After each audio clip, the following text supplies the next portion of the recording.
Zamislite da započnete YouTube avanturu i već prvog meseca otkrijete nešto novo o sebi i o kreiranju sadržaja koji privlači pažnju.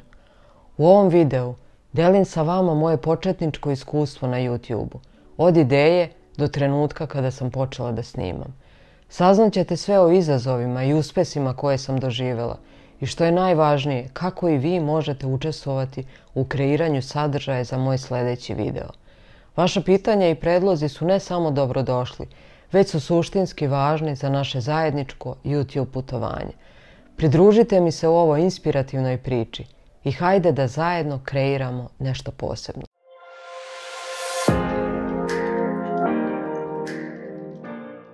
Kako sam odlučila da pokrenem YouTube kanal? Razmišljanje o kreiranju YouTube kanala je krenulo uz kafu sa prijateljicama.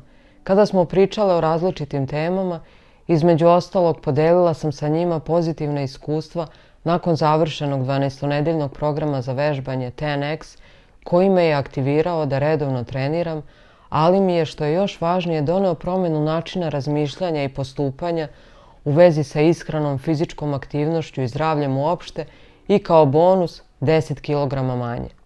One su rekle da je to sjajna priča i konstatovale da je prava šteta što više ljudi ne može da je čuje. A i TNX program nije rešenje za one koji ne znaju dobro engleski jezik. Međutim, kako mi je više ljudi koje nisam odavno videla reklo da su oduševljeni kako izgledam i pitali u čemu je tajna, i ja svima iznova objašnjavala u detalje i želje da ih motivišem da se i oni pokrenu, tada se probudila inženjerska strana moje ličnosti sa logičnim pitanjem: zašto objašnjavati jednoj po jednoj osobi kada se sve to može lepo snimiti i postaviti javno tako da svi koji žele mogu da vide? Tada sam shvatila da moram da počnem da snimam i da objavljujem video sadržaje. Zašto baš YouTube? Zato što je YouTube pretraživač i zato što video sadržaj na YouTube-u najduže živi, za razliku od drugih društvenih mreža na kojima se uglavnom prikazuje u prva 24 časa, a posle pada u zaborav, pa ga mogu vidjeti samo oni koji posete vaš profil. Ali još važniji razlog je zato što na YouTube ljudi dolaze pored želje da se zabave i sa željom da nešto nauče i da nađu rešenje. Kada uđemo na YouTube, obično kucamo u polje za pretragu nešto što želimo da saznamo. Tu sam videla šansu, jer onaj ko traži pomoć ili rešenje za neki problem ili da sazna nešto novo, može na taj način da dođe do mog videa.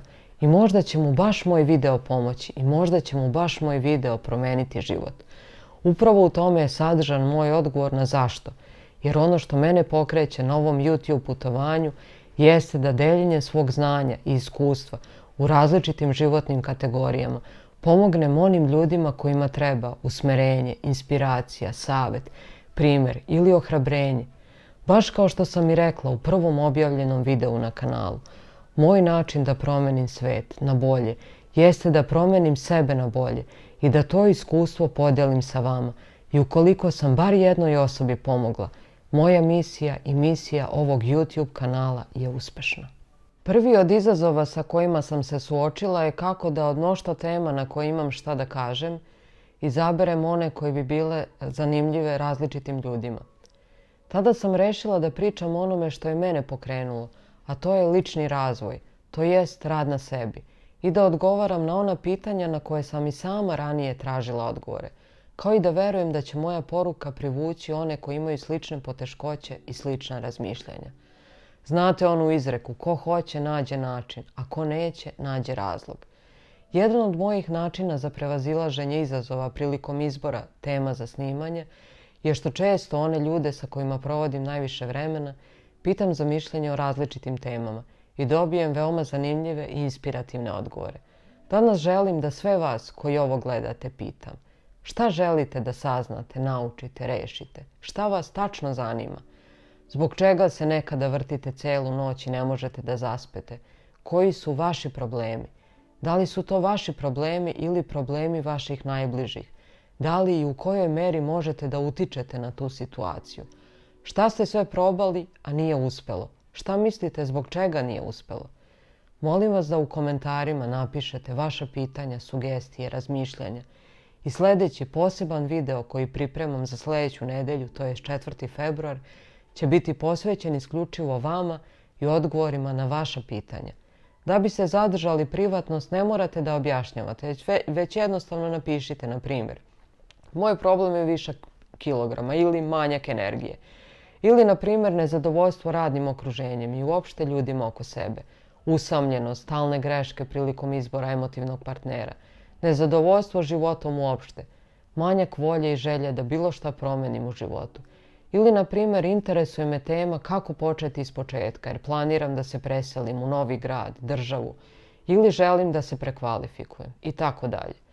Na taj način želim da sadržajem koji vi kreirate zajedno sa mnom proslavimo prvi mesec kanala. Moja ideja je bila da taj prvi poseban video bude uživo, ali za to još uvek nemamo dovoljno dobre tehničke mogućnosti, pa ćemo video uživo početi da snimamo kada nabavimo bolju opremu. Nadam se, uskoro. Tehnički detalji i oprema za snimanje. Sav video sadržaj snimamo telefonom. Pored toga imamo jednostavnu bubicu mikrofon i osvetljenje, stalak sa 2 LED lampe koje se mogu pomerati i na kojima postoji čak i nosač za telefon koji smo u početku koristili dok nismo kupili selfie štab stalak na kojem sada stoji telefon kojim snimamo. Jasno vam je da snimamo u uglu dnevne sobe, a tim smo ja i moj muž Rade, koji iako ne voli moderne tehnologije, silom prilika, bio primoran da nauči osnovne stvari oko snimanja, što mi sada mnogo pomaže. Što se tiče tehničkih detalja, time vas ne bih mnogo zamarala, ali ako želite da saznate, slobodno pitajte u komentarima. Ali evo, čisto da znate, svi ostali tehnički detalji su moja obaveza. To je montaža, pisanje, kreiranje grafika, slika, titlova, dodavanje pokrivalica, to je videa i grafika koji idu u pozadini, a koji svi zajedno čine da sadržaj na kanalu bude tehnički dobro osmišljen, koliko je moguće sa resursima koje posjedujemo. Nismo ulagali mnogo u opremu, krenuli smo od najosnovnijeg sa mišlju da kako kanal bude rastao, tako i da kupljujemo neophodne delove opreme, kao i da napravimo malo lepši ambijent za snimanje. Da vam otkrijem jednu tajnu, tražimo odgovarajuće police za knjige, ali boja stola sa kojim želimo da ih uklopimo nam predstavlja problem, tako da će po svemu sudeći Rade i Bane, moj brat, police sami napraviti kada nađu materijal i vreme, a do tada će biti ovako kao što vidite. Kako mi je kanal promenio život i šta sam sve naučila za ovih mjesec dana? Moram priznati da je pokretanje YouTube kanala definitivno iskorak iz zone komfora za mene i da sam mnogo naučila što tehnički, što o sadržaju, što o samoj sebi. Nije lako stati ispred kamere sa ozbiljnošću i odgovornošću, kao što kaže moja mentorka Lisa Nichols na online kursu koji pohađam. Tvoja reč može drugome značiti i doneti život, preobražaj, uspeh i sreću, ili sve suprotno od toga, od tebe zavisi. Zato se trudim da ranije osmislim svaki video i da za svaki napišem tekst i uvek ga pročitam, bar nekom od mojih najbližih, pre nego što krenemo sa snimanjem. Samopouzdanje pred kamerom se gradi i to je svakako nešto na čemu treba još da radim i hvala svima vama koji prepoznajete moje napore i ohrabrujete me da nastavim da snimam. Definitivno sam za ovih mjesec dana morala mnogo da se prilagođavam i da usklađujem svoj raspored sa novim obavezama. U ovom periodu je najviše trpeo moj redovan odlazak na trening. Nisam uspevala da održim raspored od 3 treninga nedeljno, jer sam subotom umesto odlaska na trening montirala video koji objavljujemo u nedelju. Još uvek osjećam da sam pretrpana obavezama, pa često gledam po kalendaru kada šta imam. Ali polako, sa svakim novim videom sam proces je malo lakši i brži, jer stičem rutinu. I kao i u svemu novom što učite i radite, svaki početak je težak, a posle kada se dovoljno osposobite i usavršite, sve ide mnogo lakše i brže.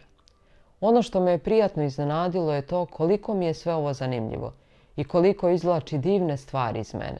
I sve dok je tako, ne brinem se ni za broj pratilaca, ni za broj pregleda, koji je za ovaj prvi mesec u potpunosti prevazišao sva moja očekivanja. I na tome vam svima neizmerno hvala. Setite se da je, kao što sam rekla u videu, 2024. godina vaših snova ili istog začaranog kruga, koji je objavljen pre 2 nedelje, moj cilj da svaki novi video bude bar 1% bolji od prethodnog i sve dok sadržaj koji kreiram pomogne bar jednoj osobi, sav ovaj trud i rad za mene itekako ima smisla. Ono što me više ljudi pitalo uživo jeste kakvi su mi dalji planovi sa kanalom i da li nešto i koliko zarađujem od YouTube-a. Ali ne bih o tome danas. Ako vas zanima, napišite u komentarima pa ću govoriti o tome u sljedećem videu. Sve u svemu, moje iskustvo nakon mjesec dana kako sam YouTuberka je veoma pozitivno. Preporučila bi svakome, posebno ljudima mojih godina ili starijima, da se ohrabre i krenu da snimaju videe i da ih dele sa drugim ljudima. Za početak sve možete samo telefonom, a poslije ako vam se to svidi i ako se pronađete u ovome, kao što sam se ja pronašla, samo polako i istrajno, sve se može savladati. Mnogo toga besplatno imate na internetu, tako da ako imate volju i želju, samo napred. Slobodno u komentarima na bilo koji video pitajte šta vas zanima i rado ću vam odgovoriti i pomoći. Jedva čekam da vidim vaša pitanja u komentarima, pa da krenemo sa pripremama za naredni video čiji ste vi urednici. Da vas podsjetim još jednom, video koji snimamo sljedeće subote 3. februara, a bit će objavljen u nedjelju 4. februara, vi uređujete svojim pitanjima koja postavljate u komentarima na ovaj video do subote 3. februara. Taj video ćemo minimalno montirati, a bit će i nekih iznenađenja za najvernije pratioce kanala. Obavezno uključite obaveštenja da saznate čim bude objavljen video. Hvala vam mnogo na podršci i hvala vam što pratite kanal. Slobodno pošaljite ovaj ili neki drugi video svojim prijateljima za koje mislite da bi im koristio i pozovite ih da prate kanal. Hajde da zajedno, korak po korak, napravimo promjenu na bolje kod sebe i u svetu. Vidimo se u sljedećem videu.